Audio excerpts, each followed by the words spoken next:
Johnny Cash, the man in black, was loved for his honesty, his faith, and the storm in his voice that spoke for the broken and the forgotten.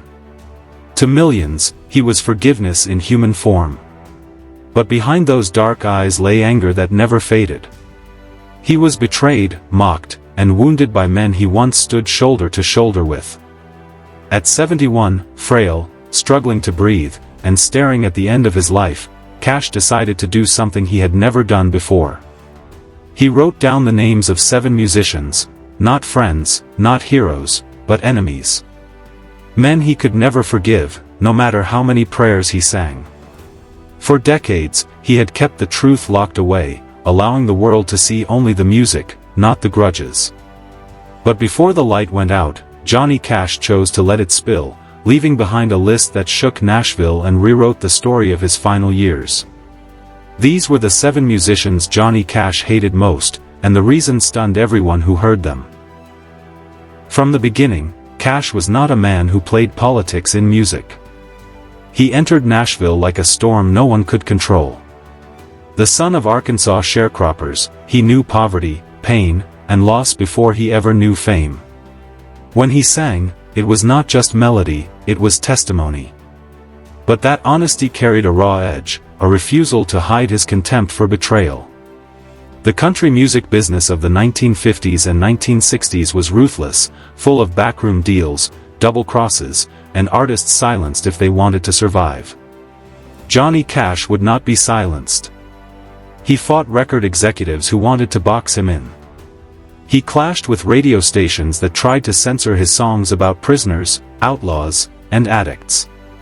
He even stared Richard Nixon in the eye inside the White House and refused to play the patriotic songs the president demanded. Enemies did not scare him.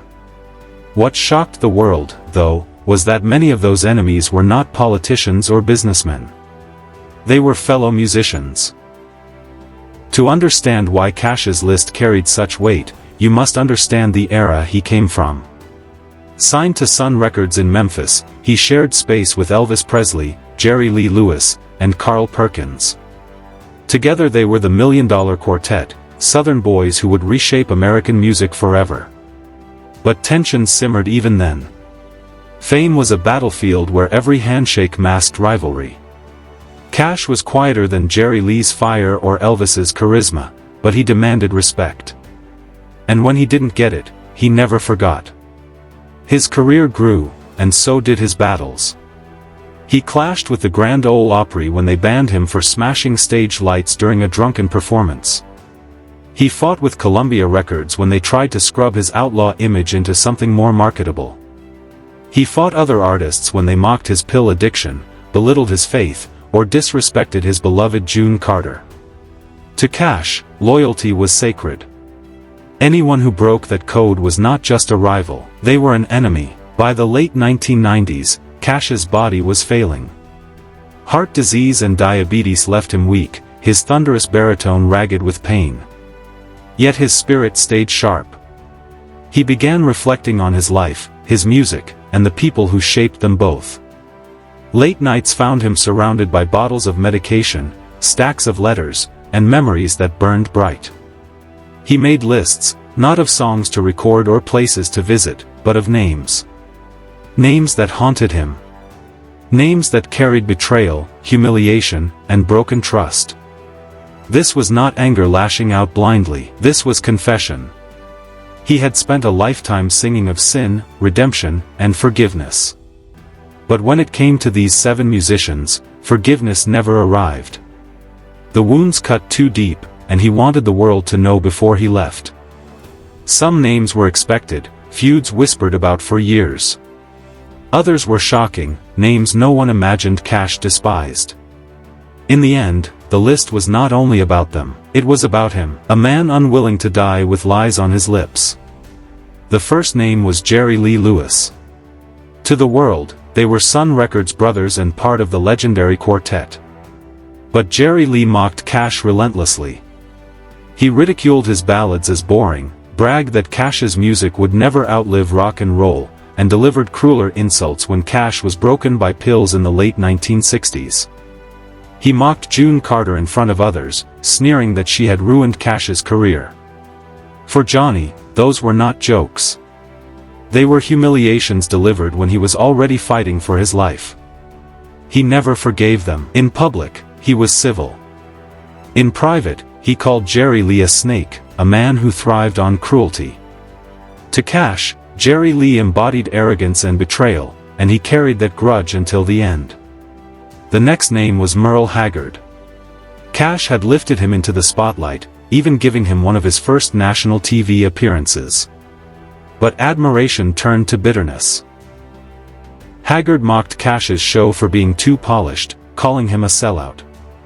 Worse, as Cash's health collapsed in the late 1980s, Haggard dismissed him publicly as washed up. For Cash, this was the deepest betrayal, ungratefulness from a man he had once considered a kindred spirit. He never forgot, and Haggard's name was etched onto the list. Waylon Jennings was another. To fans, they were brothers in arms. In reality, Cash despised his arrogance. Jennings bragged about being more authentic, mocked Cash's struggles with pills as weakness, and even sneered at his religious faith, calling it a marketing trick. He ridiculed June, too, saying she softened him and ruined his outlaw image. And when Cash found new strength in his final recordings, Jennings dismissed them as gimmicks. To Johnny, that crossed every line. He carried that anger to his last breath. Buck Owens and Chris Christopherson represented two different wounds but earned the same place on his list. Owens mocked Cash publicly during his addiction years, calling him a ghost of the man he once was. Cash never forgave the humiliation. Christopherson was a protege Cash had once lifted up, but later he dismissed Cash as living on past glory and even hinted he had carried Cash's career forward. Rumors of those insults stung enough to wound a friendship forever. Together, they represented ridicule and betrayal that Cash could never wash away. Elvis Presley's name stunned many. To the world, they were son brothers, pioneers reshaping music side by side. But Cash carried a private resentment. Elvis abandoned old friends when he reached superstardom, surrounding himself with yes-men. He mocked Cash's gospel obsession as boring.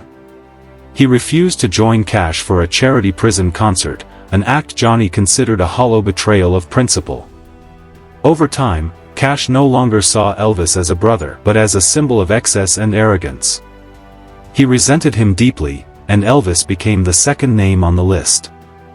At the very top was Hank Williams Jr. Cash had given him stages, exposure, and mentorship.